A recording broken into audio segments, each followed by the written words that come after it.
Let me call upon Dr. Divya Balakrishnan to speak on uveitic masquerade syndromes. Dr. Divya is a senior consultant in vitreoretina at Little Flower Hospital, Angamali.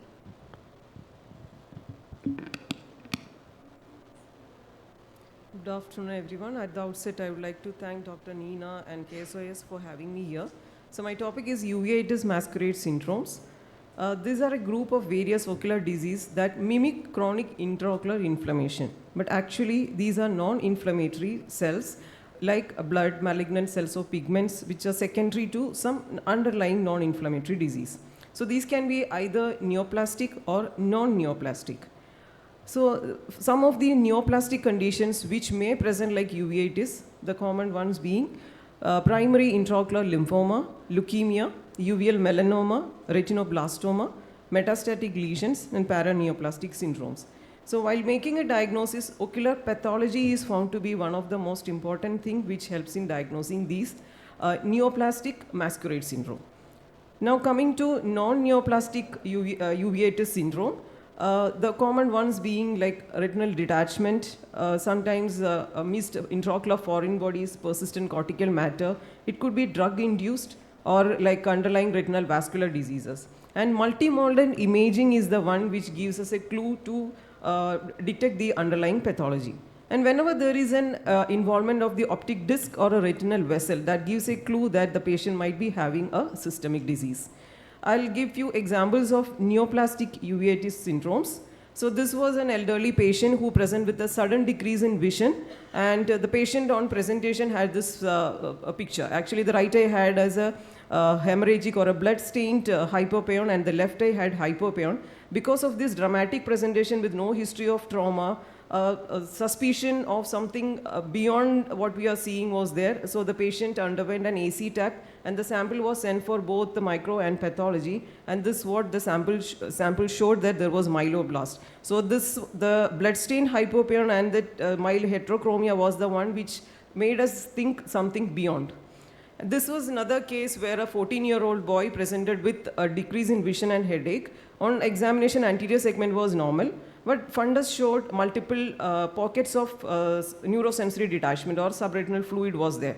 So seeing the first, we thought it could be a VKH, and the patient was sent for OCT and fundus fluorescein angiogram. OCT showed neurosensory detachment with few hyperreflective dots beneath, and fundus fluorescein angiogram actually did not show any hot disc except for some few hyperfluorescence in the late phases. So seeing this, we thought it doesn't look like a typical VKH, investigated the child, and the peripheral smear examination showed there was 75% of blast cells, and further investigations revealed an underlying diagnosis of a B-cell acute lymphoblastic leukemia. So leukemia can present like neurosensory detachment, what we saw in the other case. It may present like hypopaeon. And when you see an already known case of leukemia patient present with this hypopaeon, think of a blast crisis or a CNS involvement. In children, when they present with this loose white hypopaeon with a white eye especially, think there is something beyond, and it may be a manifestation of retinoblastoma. Retinoblastoma can even present like an endophthalmitis also.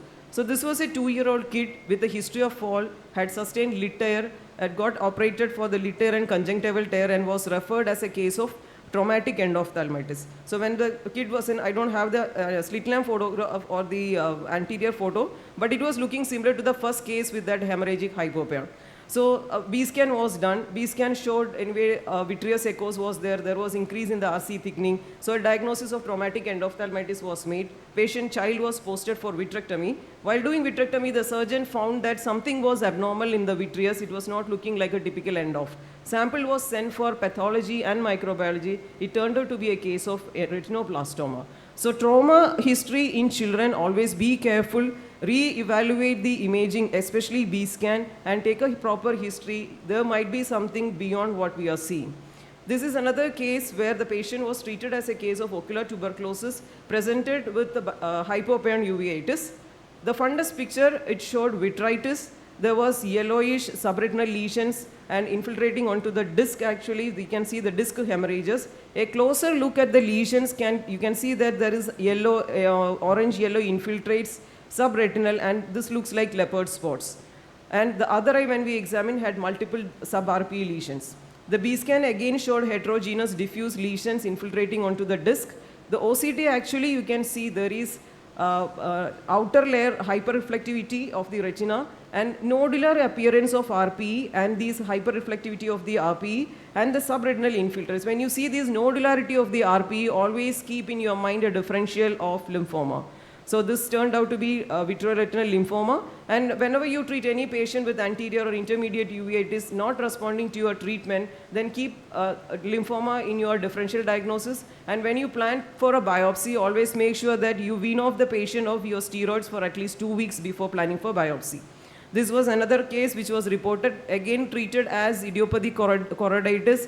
See, you can, because of that yellowish white lesion at the fovea, patient initially treated with steroids, showed mild response, but later presented with history of seizures. During that time, a neuroimaging and further bone marrow aspirate revealed that the patient was actually having primary CNS lymphoma. So these OCT feature actually with this RPE nodularity or a hyperreflectivity at the level of the RPE and subretinal, always keep your antenna up to see whether you are missing out on something. And this is a known case of CA breast patient presented with bilateral subretinal yellowish lesions. And because of this history, the patient was subjected to PET scan, and this turned out to be a metastasis widespread with liver, bone, and choroid mets. So these are few cases of neoplastic. Some non-neoplastic uveitis masquerades. This was a patient present with a sudden decrease in vision, bilateral vision PL, and you can see the anterior segment, there is congestion and significant choroidal edema, corneal edema with fibrinous membrane in both eyes precluding the fundus view. And so this case was actually referred elsewhere as cases of acute ankle closure glaucoma, was planned for YAG-PA because there was no fundus view. It showed like there was a peripheral choroidal detachment in both eyes. And when we took the history, actually the patient was recently started on topiramide. So with the history of the drug, the patient, with consultation with the neurophysician, the drug was stopped and the patient was started on topical and systemic steroids, and this is how it responded. And this is another case which reported the patient, a retropositive child on antiretroviral therapy, started on rifabutin, clarithromycin and ethambutol, and this kind of hypopia and uveitis you can get it in these cases. This is a case which is a mentally challenged child who was treated as uveitis for 2 months with complicated cataract and posterior synechiae. When we saw, we did a B scan. The right eye was a closed funnel RD, and this is the anterior segment of the left eye. The B scan was showing again retinal detachment. So we operated this child. The child is mobile now. So whenever you see anterior uveitis, just make a point that you see the fundus. You might be missing a rhegmatogenous retinal detachment behind. So in these cases, actually, especially when you see a bloodstained hyperpayon or a hyperreflective RPE, have a high index of suspicion, especially when you are treating cases refractory to your uveitis, refractory to your treatment, or showed some initial response and then resistant to treatment. Always revisit the history, look at your investigations again if you are missing out anything. So a multimodal imaging and with the neuroimaging, with the vitreous biopsy or ACTAT, subjecting to, especially if you are not getting any diagnosis, please subject the sample to all these cytopathology, immunohistochemistry, flow cytometry, cytokine analysis, and now the molecular next generation sequencing, you might get something. So thank you. So don't miss on any life-threatening or vision-threatening conditions.